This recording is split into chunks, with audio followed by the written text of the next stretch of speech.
Hello everyone, जय हिंद। Welcome to my channel KC nursing classes. तो फ्रेंड्स, आज हम इस बुक से चाइल्ड हेल्थ नर्सिंग का दूसरा वीडियो बनाएंगे। इससे पहले मैं कल एक वीडियो बना चुकी हूँ। अगर आप लोग नहीं देखे हैं तो प्लेलिस्ट में जाकर ज़रूर देख लें। और उससे पहले मैं मिडवाइफरी सब्जेक्ट पूरा कंप्लीट कर चुकी हूँ, वह भी आप लोग ज़रूर देख लीजिएगा। तो आज चाइल्ड हेल्थ नर्सिंग का दूसरा वीडियो होगा। और यह बुक जो है कॉम्पिटिटिव हैंडबुक ऑफ नर्सिंग है। और इस बुक में जितने भी कॉम्पिटिटिव नर्सिंग के कॉम्पिटिटिव एग्ज़ाम होते हैं उसके प्रीवियस ईयर क्वेश्चंस दिए गए हैं। तो आप देख सकते हैं यह कौन कौन से प्रीवियस ईयर के क्वेश्चंस हैं। एम्स है, DSSB है, PGI, SGPGI, ESIC, RPSC या फिर स्टेट का कोई भी नर्सिंग एग्ज़ाम, सभी का इसमें प्रीवियस ईयर क्वेश्चंस दिया गया है। लेकिन यह वीडियो जो है बेसिकली नर्सिंग सुपरिटेंडेंट के पोस्ट पे जो वैकेंसी आई थी रेलवे में, उसके लिए मैं बनाई हूँ। तो जिन भी कैंडिडेट ने उनका फॉर्म फिलअप किए हैं उसके लिए वीडियो और भी महत्वपूर्ण होगा। और साथ में अगर कोई भी नर्सिंग के स्टूडेंट हैं तो ये वीडियो देख सकते हैं। इसमें सारा एग्ज़ाम का प्रीवियस ईयर क्वेश्चंस दिया गया है। तो चलिए आज हम स्टार्ट करेंगे चाइल्ड हेल्थ नर्सिंग का दूसरा क्लास। तो पहले क्लास में मैं 40 क्वेश्चन कवर कर चुकी थी और आज 40 के बाद का देखेंगे। तो आज 41 नंबर से देखते हैं। तो आज का पहला प्रश्न है कि during physical assessment of children asymmetry of the skull indicates. तो asymmetry of the skull indicates craniosynostosis. क्या craniosynostosis? During physical assessment of children asymmetry of the skull indicates craniosynostosis. Option number D इसका सही उत्तर हो जाएगा। अगला प्रश्न है कि वन और more premature closure of the cranial suture called. तो क्रेनियोस्टेनोसिस। ऑप्शन नंबर ए इसका सही उत्तर हो जाएगा। और फ्रेंड्स, यह प्रश्न देखिए DSSB नर्सिंग ऑफिसर में पूछा गया है। तो इसमें जितने भी प्रश्न हैं किसी न किसी नर्सिंग एग्जाम में पूछा गया है। तो यह एक तरह का प्रैक्टिस सेट होगा। मैं क्वेश्चन बताऊंगी, उसके साथ साथ आंसर भी बताऊंगी। आप लोग को भी कमेंट्स में साथ में आंसर बताना है और लास्ट में अपना स्कोर भी बताना है। इसके साथ ही अगला प्रश्न है कि हाथ की कॉन्जेनाइटल एनोमली जिसमें हाथ की उंगलियों के बीच में अस्थाई जाल बनने से एक दूसरे से जुड़ जाती है, उसे क्या कहेंगे? सिंडेक्टी कहेंगे। ऑप्शन नंबर सी इसका सही उत्तर हो जाएगा। हाथ का जो कॉन्जेनाइटल एनोमली होता है जिसमें हाथ की उंगलियों के बीच में अस्थाई जाल बनने से वह एक दूसरे से जुड़ जाती है, उसे क्या कहेंगे? Syndactyly. Option number C is the right answer. अगला देखेंगे फ्रेंड्स। अगला प्रश्न है कि the earliest congenital anomaly detected is. The earliest congenital anomaly detected is anencephaly. Option A is the right answer. Anencephaly. Option number ए।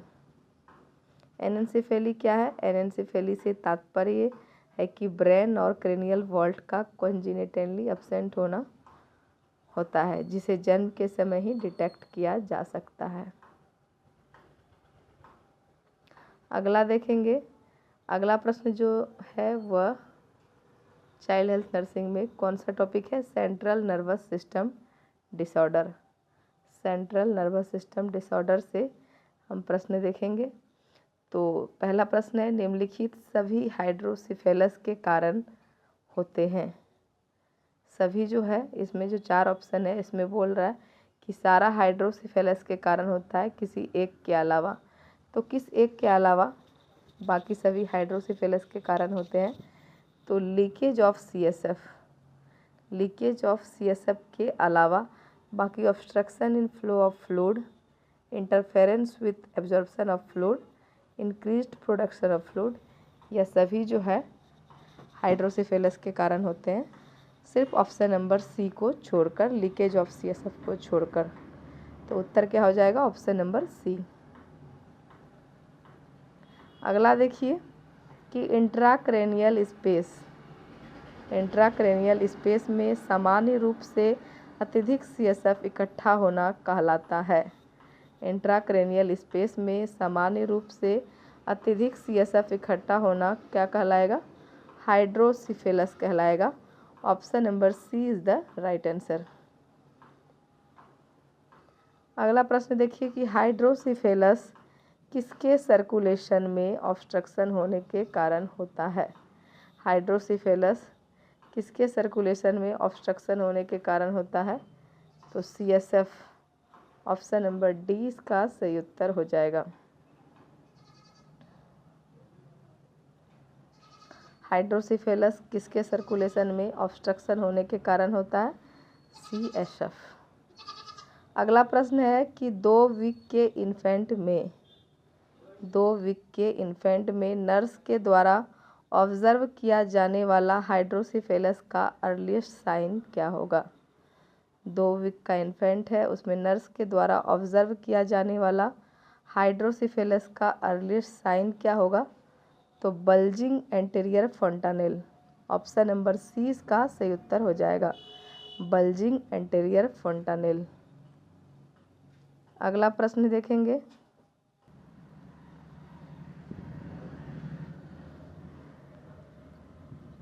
अगला प्रश्न है कि स्कल परक्यूशन से क्रैक्ड पॉट साउंड को पैदा करना जो इंट्राक्रेनियल टेंशन बढ़ने का इंडिकेटिव होता है जाना जाता है। स्कल परक्यूशन से क्रैक्ड पॉट साउंड को पैदा करना जो इंट्राक्रेनियल टेंशन बढ़ने का इंडिकेटिव होता है वह किस साइन से जाना जाता है? तो मैकवेन साइन से जानते हैं। ऑप्शन नंबर डी इसका सही उत्तर हो जाएगा। स्कल परक्यूशन से क्रैक्ड पॉट साउंड को पैदा करना जो इंट्राक्रेनियल टेंशन बढ़ने का इंडिकेटिव होता है उसे मैकवेन साइन के नाम से जाना जाता है। Option number D. अगला देखिए कि sunset eyes is typical feature of hydrocephalus. Option number B.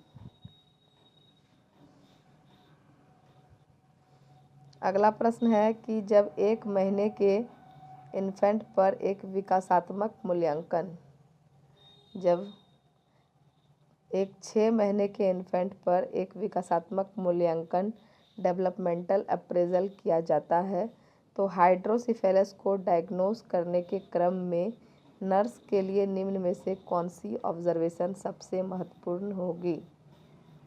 तो कौन सा ऑब्जर्वेशन सबसे महत्वपूर्ण होगा?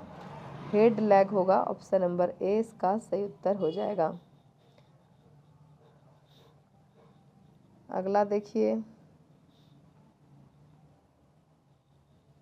हाइड्रोसिफेलस से संबंधित मेजर साइन को एसेस, हाइड्रोसिफेलस से संबंधित मेजर साइन को एसेस करने के लिए निम्न में से नर्सिंग एक्शन क्या होगा? हाइड्रोसिफेलस से संबंधित मेजर साइन को एसेस करने के लिए निम्न में से एक नर्सिंग एक्शन है। तो palpates the anterior fontanelle. Option number C इसका सही उत्तर हो जाएगा, palpates the anterior fontanelle. Option number C. आगे देखेंगे, स्पाइना बाइफिडा में किसका पता लगाने के लिए सिर की परिधि नापी जाती है? स्पाइना बाइफिडा में किसका पता लगाने के लिए सिर का परिधि नापी जाती है? तो हाइड्रोसिफेलस का पता लगाने के लिए सिर की परिधि नापी जाती है। अगला प्रश्न है कि वर्टिब्रल कॉलम के अपूर्ण बंद होने का परिणाम होगा।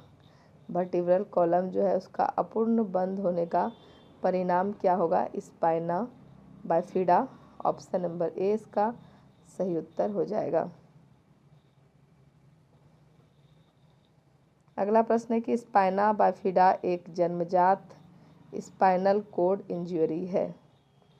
स्पाइना बाइफिडा एक जन्मजात स्पाइनल कोड इंजरी है जो निम्न में से कौन से डिस्क्रिप्शन के द्वारा प्रकट हो सकता है। तो इसका चारों ऑप्शन यहाँ दिया गया है।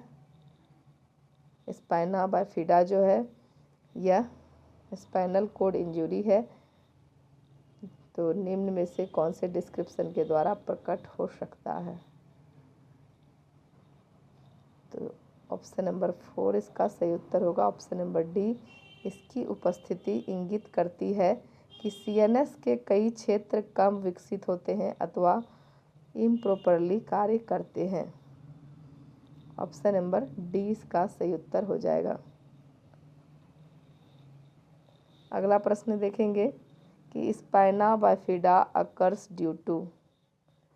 Spina bifida occurs due to neural tube defect. Option number B इसका सही उत्तर हो जाएगा। अगला है कि स्पाइन एक प्रकार का माल फॉर्मेशन जिसमें स्पाइनल कोड के डिफेक्टिव डेवलपमेंट या बिना डिफेक्टिव डेवलपमेंट के एक या अधिक वर्टिब्रा की लेमिना के पोस्टीरियर पोर्शन का फ्यूज होने में फेल होना क्या कहलाता है। स्पाइन का एक प्रकार का माल फॉर्मेशन जिसमें स्पाइनल कोड के डिफेक्टिव डेवलपमेंट या बिना डिफेक्टिव डेवलपमेंट के एक या अधिक वर्टिब्रा की लेमिना के पोस्टीरियर पोर्शन का फ्यूज होने में फेल होना क्या कहलाएगा। Spina bifida. Option number C इसका सही उत्तर हो जाएगा। तो फ्रेंड्स, उम्मीद करते हैं कि वीडियो आप लोग को पसंद आ रहा होगा। वीडियो अगर पसंद आ रहा है तो वीडियो को लाइक कीजिए, कमेंट कीजिए और ज़्यादा से ज़्यादा शेयर कीजिए। और जो भी छात्र अभी तक चैनल से नहीं जुड़े हैं, चैनल को सब्सक्राइब कर लीजिए ताकि हम जो भी वीडियोस डालें आप उसके नोटिफिकेशन आपके फ़ोन में जाए और आप लोग वीडियोस का फ़ायदा उठा सकें। अगला प्रश्न है कि which of the following condition can result in A hairy patch on the back of children। Which of the following condition can result in a hairy patch on the back of children। तो spina bifida अकल्टा। Spina bifida अकल्टा में क्या होता है, children के पीछे में एक Harry patch बन जाता है बाल जैसा, तो उसको क्या कहेंगे, स्पाइना बाइफिडा अकल्टा। अगला है कि term meningocele means meninges protrude out through spinal canal. Meningocele means meninges protrude out through spinal canal. Option number A इसका सही उत्तर हो जाएगा। अगला देखिए कि हर्नियल प्रोट्रूशन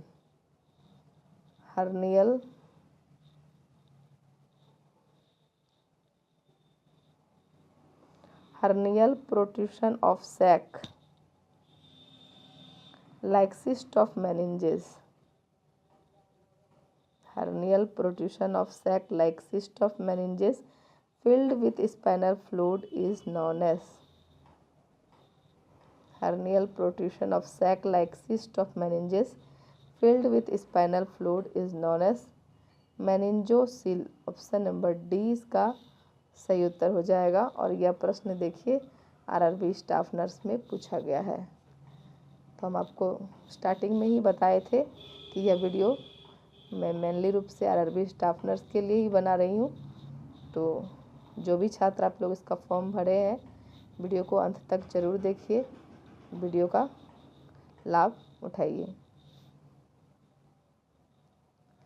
इसके साथ ही अगला प्रश्न देखेंगे कि स्पाइनल फ्लूइड व स्पाइनल कोड एलिमेंट से भरा हुआ एक बल्जिंग सैक जैसा लीजन है। स्पाइनल फ्लूइड व स्पाइनल कोड एलिमेंट से भरा हुआ एक बल्जिंग सैक जैसा लीजन क्या होगा, माइलोमेनिंजोसिल। ऑप्शन नंबर बी इसका सही उत्तर हो जाएगा। अगला प्रश्न है कि निम्न में से कौन से न्यूरल ट्यूब डिफेक्ट में स्पाइनल टिश्यू व सीएसएफ के साथ मेनिंजेस का प्रोट्रूशन होता है। निम्न में से कौन से न्यूरल ट्यूब डिफेक्ट में स्पाइनल टिश्यू व सीएसएफ के साथ मेनिंजेस का प्रोट्रूशन होता है? तो मेनिंजोमाइलोसिल, ऑप्शन नंबर डी इसका सही उत्तर हो जाएगा। अगला देखिए कि एक नर्स एक स्पाइना बाइफिडा वाले न्यूबॉर्न इन्फेंट एक स्पाइना बाइफिडा वाले न्यूबॉर्न इन्फेंट का एडमिशन असेसमेंट कर रही है। इस प्रकार के स्पाइना बाइफिडा से संबंधित एक मेजर सिम्टम हेतु नर्स क्या एसेस करेगी? तो नर्स क्या करेगी?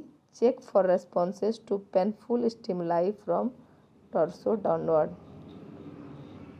ऑप्शन नंबर डी इसका सही उत्तर हो जाएगा। अगला है कि एक बच्चा हाइड्रोसिफेलस सर्जरी के बाद पोस्ट ऑपरेटिव यूनिट में है। नर्स निम्न में से किसे प्राथमिकता के आधार पर एसेस करेगी? तो नर्स जो है vital sign every 15-20 minutes and pupillary reaction assess करेगी, ऑप्शन नंबर 20 का सही उत्तर हो जाएगा। आगे देखेंगे कि वेंट्रिकुलोपेरिटोनियल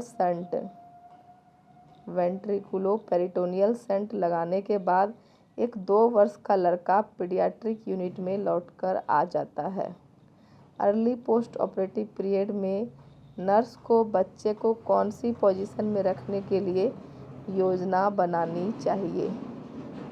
तो नर्स को बच्चे को flat on the unoperative side, option number D जो है इसका सही उत्तर हो जाएगा, flat on the unoperative side. अगला प्रश्न है कि एक नॉन कम्युनिकेटिंग हाइड्रोसिफेलस वाले इन्फेंट में अभी वेंट्रोपेरिटोनियल शंट को इंसर्ट किया है। तो न्यूरोमस्कुलर असेसमेंट के साथ नर्स को बच्चे के केयर प्लान में कौन से उपाय का यूज़ करना चाहिए? तो major head and abdominal circumference, option number D इसका सही उत्तर हो जाएगा।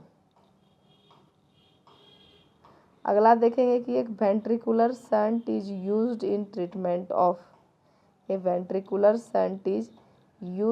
Treatment of hydrocephalus, option number A इसका सही उत्तर हो जाएगा। अगला प्रश्न है कि न्यूबॉर्न के मेनिंजोमाइलोसिल के बंद होने के बाद की आवश्यक नर्सिंग केयर में सम्मिलित होना चाहिए। न्यूबॉर्न के मेनिंजोमाइलोसिल के बंद होने के बाद आवश्यक नर्सिंग केयर में क्या सम्मिलित होना चाहिए?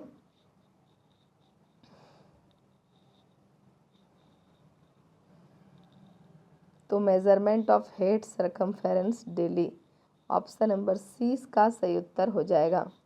न्यूबॉर्न के मेनिंजोमाइलोसिल के बंद होने के बाद आवश्यक नर्सिंग केयर में measurement of head circumference daily सम्मिलित होना चाहिए, ऑप्शन नंबर सी इसका सही उत्तर हो जाएगा। आगे देखेंगे फ्रेंड्स कि नर्स एक स्पाइना बाइफिडा युक्त न्यूबॉर्न इन्फेंट जो सैक के सर्जिकल क्लोजर हेतु सूचीबद्ध है की केयर कर रही है। प्री ऑपरेटिव पीरियड में किसे मॉनिटर करना प्रायोरिटी नर्सिंग एक्शन होगा? तो moisture of normal saline dressing covering the sac, option number 20 का सही उत्तर हो जाएगा। आगे का प्रश्न देखेंगे कि नर्स एक ऐसे इन्फेंट की केयर कर रही है जो हाइड्रोसिफेलस के साथ जन्मा था और एक शंट डाला हुआ है। तो निम्न में से कौन सा साइन शंट के सही काम करने की ओर इशारा करता है?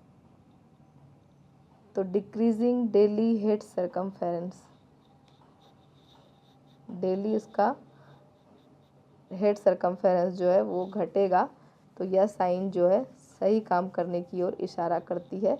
ऑप्शन नंबर सी इसका सही उत्तर हो जाएगा। अगला प्रश्न देखेंगे कि सर्जरी से पहले हाइड्रोसिफेलस वाले इन्फेंट के लिए प्रायोरिटी नर्सिंग इंटरवेंशन क्या होगा? तो change the position of infant frequently. Surgery से पहले हाइड्रोसिफेलस वाले इन्फेंट के लिए प्रायोरिटी नर्सिंग इंटरवेंशन होगा कि change the position of infant frequently. Option number C इसका सही उत्तर हो जाएगा। अगला प्रश्न देखेंगे कि Reye's syndrome is associated with use of aspirin with viral illness. Option number 20 का सही उत्तर हो जाएगा। Reye's syndrome is associated with use of aspirin with viral illness. Option number B. अगला प्रश्न है कि रेइस सिंड्रोम से डायग्नोस्ड बच्चे के लिए निम्न में से कौन सा प्रायोरिटी नर्सिंग इंटरवेंशन होगा? रेइस सिंड्रोम से डायग्नोस्ड बच्चा है उसके लिए कौन सा नर्सिंग इंटरवेंशन होगा? तो प्रोवाइड ए काम quiet and deemed light environment. Option number 20 का सही उत्तर हो जाएगा। क्या? प्रोवाइड ए काम quiet and deemed light environment. अगला है कि निम्न में से किसे नर्स सेरेब्रल पाल्सी के लिए मुख्य विशिष्ट लक्षण के रूप में मान्यता देगी? निम्न में से किसे नर्स सेरेब्रल पाल्सी के लिए मुख्य विशिष्ट लक्षण के रूप में मान्यता देगी? तो it is usually results in mental retardation. Option number C इसका सही उत्तर हो जाएगा। आगे का प्रश्न देखेंगे कि निम्न में से कौन सी इन्फॉर्मेशन जो सेरेब्रल पाल्सी वाले एक बच्चे की मां से प्राप्त हुई है मुख्यतः डायग्नोसिस से कोरिलेट हो सकती है? तो she had psychologic jaundice after delivery. Psycho नहीं, physiologic. She had physiologic jaundice after delivery. यह सेरेब्रल पाल्सी वाले बच्चे की मां से यह इन्फॉर्मेशन प्राप्त हुई है और यह डायग्नोसिस से कोरिलेट हो सकती है। ऑप्शन नंबर सी इसका सही उत्तर हो जाएगा। अगला देखेंगे कि हाइपरटोनिसिटी व सीजरिंग लेग मूवमेंट्स किसकी अनुमानित क्लिनिकल फाइंडिंग हो सकती है? तो सेरेब्रल पाल्सी का हो सकती है। हाइपरटोनिसिटी एवं scissoring leg movements cerebral palsy का क्लिनिकल फाइंडिंग हो सकती है। ऑप्शन नंबर 20 का सही उत्तर हो जाएगा। अगला प्रश्न देखेंगे कि एक हेड इंजरी युक्त बच्चे की प्यूपिल्स डायलेटेड है और धीरे धीरे रिएक्ट कर रही है। यह निम्न में से किसका सूचक है? एक हेड इंजरी युक्त बच्चे की प्यूपिल्स डायलेटेड है और धीरे धीरे रिएक्ट कर रही है, तो यह निम्न में से किसका सूचक है? The damage to parasympathetic system. Damage to parasympathetic system. Option number D इसका सही उत्तर हो जाएगा। अगला प्रश्न देखेंगे कि गिरने की हिस्ट्री के साथ भर्ती एक अनकॉन्शियस बच्चे को मॉनिटर करते समय नर्स नोटिस करती है कि बच्चे में अचानक प्यूपिल फिक्स्ड और डायलेटेड हो जाती है। यह क्या इंगित करता है? गिरने की हिस्ट्री के साथ भर्ती एक अनकॉन्शियस बच्चे को मॉनिटर करते समय नर्स नोटिस करती है कि बच्चे में अचानक प्यूपिल फिक्स्ड और डायलेटेड हो जाती है, तो यह क्या इंगित करेगा? Neuro surgical emergency. Option number 20 का सही उत्तर हो जाएगा। अगला प्रश्न देखेंगे। अगला प्रश्न जो है हमारा कार्डियोवैस्कुलर डिसऑर्डर से है। कौन सा टॉपिक है? Cardiovascular disorder. तो पहला प्रश्न है कि निम्न में से कौन से जन्मजात कार्डियोवैस्कुलर डिसऑर्डर को एसाइनोटिक समझा जाता है? निम्न में से कौन से जन्मजात कार्डियोवैस्कुलर डिसऑर्डर को एसाइनोटिक समझा जाता है? तो patent ductus arteriosus, patent ductus arteriosus option number D इसका सही उत्तर हो जाएगा। और अगला और आज का अंतिम प्रश्न है, तो 80 प्रश्न ही आज कवर करेंगे। इससे आगे का प्रश्न जो है कल का वीडियो में देखिएगा, कल का वीडियो डालेंगे उसमें इससे आगे का देखेंगे। तो अंतिम प्रश्न क्या है कि निम्न में से कौन सा एक जन्मजात हार्ट डिजीज़ नहीं है? निम्न में से कौन सा एक जन्मजात हार्ट डिजीज़ नहीं है? तो ischaemic heart disease, ischaemic heart disease option number C इसका सही उत्तर हो जाएगा। तो फ्रेंड्स, उम्मीद करते हैं कि वीडियो आप लोग को पसंद आया होगा। वीडियो अगर आप लोग को पसंद आया है तो वीडियो को कमेंट कीजिएगा, लाइक कीजिएगा और ज़्यादा से ज़्यादा शेयर कीजिएगा। और जो भी छात्र अभी तक चैनल पर नए जुड़े हैं, चैनल को सब्सक्राइब कर लीजिएगा ताकि हमारा वीडियोस का लाभ उठा सके। तो धन्यवाद, मिलते हैं अगले वीडियो में।